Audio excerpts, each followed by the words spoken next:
Oi, aqui é a Maíra e hoje a gente vai conversar sobre o ódio que você semeia, Panteras Negras e Black Lives Matter.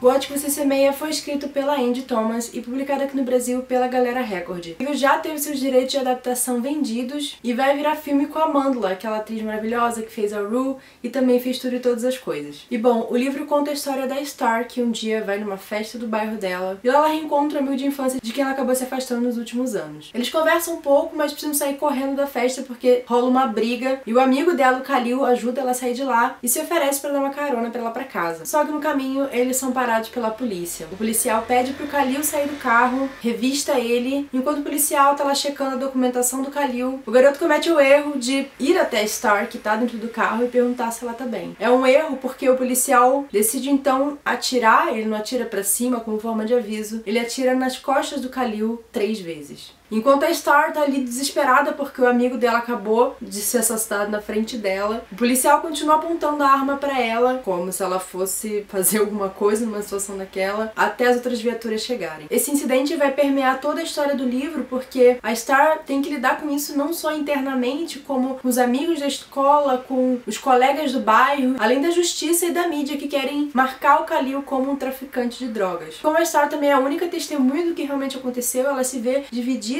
entre defender o amigo dela, mas ao mesmo tempo se expor. Principalmente porque ela estuda numa escola fora do bairro, uma escola onde a maioria das pessoas é branca e rica, inclusive o namorado dela, e ela tem tanto medo de ser taxada como a garota negra pobre do gueto, que ela acaba até adquirindo pra si uma persona. Quando ela tá com os amigos da escola dela, ela é uma pessoa diferente. Ela evita de falar de um jeito, ela evita de parecer a irritadinha. Só que pra manter essa imagem, ela se recusa a dividir o que aconteceu, esse trauma e todas essas coisas que ela tá sentindo com os amigos dela. Então ela é o tempo inteiro assombrada pelo que aconteceu, mas ela não tem com quem dividir. E aí começa esse embate do que a Star testemunhou, da imagem que a mídia começa a criar em cima do policial que matou o amigo dela, como se ele fosse um pai de família, uma pessoa boazinha, enquanto o amigo dela era um traficante. Dos próprios investigadores que parecem mais preocupados em justificar porque ele morreu do que realmente investigar o que aconteceu. E com toda a comunidade que começa a se rebelar pedindo justiça. Acompanhar a Star e ver essa história através dos olhos dela é ao mesmo tempo impactante e muito dolorido. Como livro em primeira pessoa, você sente tudo o que ela tá sentindo. Você vê o pai dela sendo humilhado pela polícia, é chocante, é um soco no estômago. Você vê a amiga dela fazendo piadinhas racistas inofensivas. Mas a gente também tá convivendo com essa família maravilhosa que a Star tem, que não são definidas pelo que o mundo faz dela. Isso porque são pessoas, então são pessoas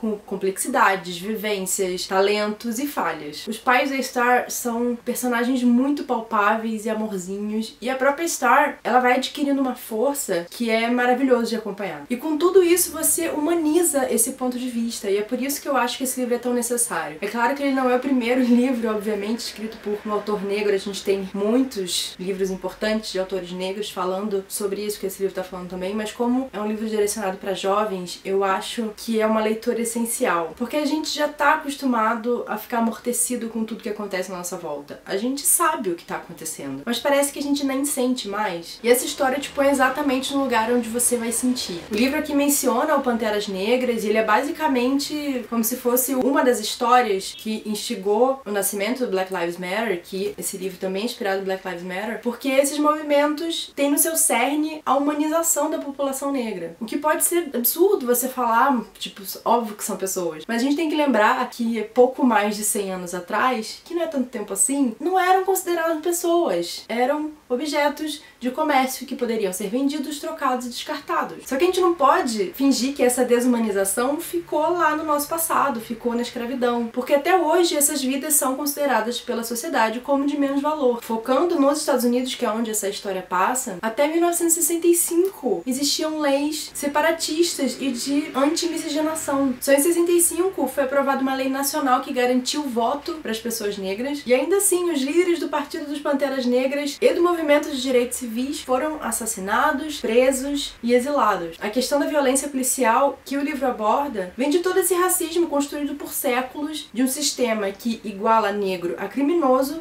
e autoriza esse tipo de violência. No livro, tanto o policial quanto os investigadores, quanto a mídia presume que o Khalil é um traficante, que ele estaria armado dizendo que ele é um criminoso e, portanto, né, ele mereceu morrer. Isso, claro, não quer dizer que não existam pessoas negras criminosas no mundo, mas a gente sabe que a nossa sociedade faz vista grossa para crimes cometidos por pessoas brancas e ricas. E é nisso que essa justiça de tem que acabar com o criminoso cai por terra. Ainda mais se você contar o número de mortes de pessoas negras totalmente desarmadas, que foram consideradas suspeitas simplesmente por causa da cor delas. E o Black Lives Matter, ele tem um nascimento parecido com os Panteras Negras, porque os Panteras começaram vigilando a polícia para ver se eles não estavam sendo violentos com as pessoas nos bairros, e depois, é claro, ele cresceu como uma força nacional. Mas o Black Lives Matter, ele é um movimento que tomou força e forma pelas redes sociais quando um garoto negro, o Trayvon Martin, foi perseguido na rua e assassinado por um segurança que presumiu que ele faria algo errado. O menino estava desarmado, foi morto, mas o cara que matou ele foi absolvido. Você provavelmente ouviu falar ou assistiu o vídeo do Eric Garner, um homem que foi retido por 5 policiais, um homem sozinho, que estava no chão, totalmente rendido, repetindo, eu não consigo respirar, eu não consigo respirar, e ainda assim continuaram sufocando ele até morrer. O movimento fez com que esses casos fossem escancarados e encarados de forma diferente, porque eles roubaram a narrativa feita pela mídia tradicional e eles mesmos passaram a protagonizar as próprias histórias, a contar a história dessas vítimas, a mostrar que eles tinham nome, que eles tinham família e que eles eram pessoas. Só que essas pessoas não se limitaram a ficar na internet, elas se reuniram e foram protestar nas ruas. No documentário 13ª Emenda,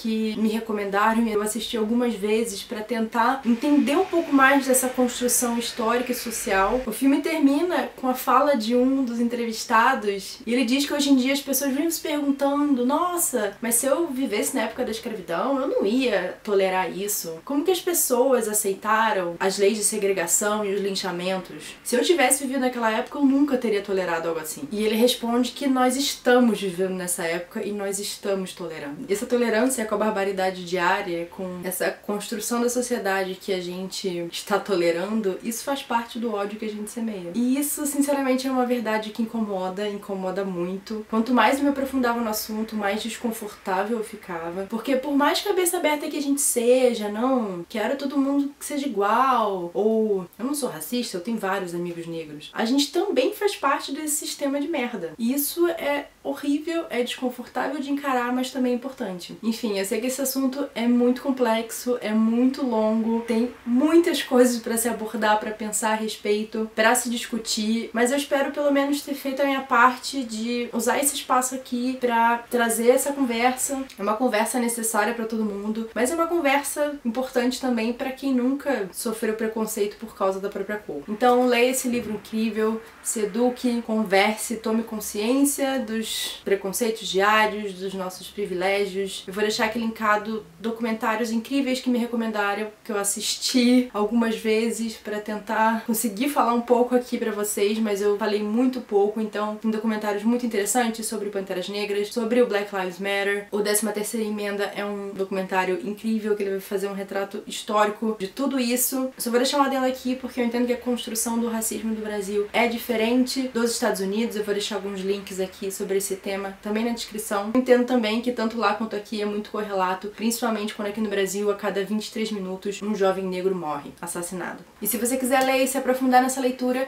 a Camila do Preta e Nerd vai fazer uma leitura durante esse mês de discussão do livro. Eu vou deixar também linkado aqui o evento no Facebook. E bom, gente, é isso. Vamos conversar respeitosamente sobre isso nos comentários. Comentários semeando ódio, nem se dá o trabalho de escrever porque não vou aceitar. Muito obrigada a todo mundo que me ajudou a me preparar pra falar sobre isso aqui, todo mundo que me recomendou textos e vídeos e filmes incríveis lá no Twitter. Muito obrigada, Dudes, pela sua orientação. Vamos conversar e eu espero muito que vocês leiam esse livro. Eu estava tão cheia de sentimentos quando eu gravei que eu esqueci de comentar que se você gostou desse vídeo, eu também tenho outros 2 vídeos falando sobre a rebelião do Stonewall e o movimento sufragista. Eu vou deixar eles linkados aqui pra vocês. Se você gostou do vídeo, não esqueça de curtir e de se inscrever aqui no canal. Uma boa leitura pra vocês e até mais. Tchau, tchau!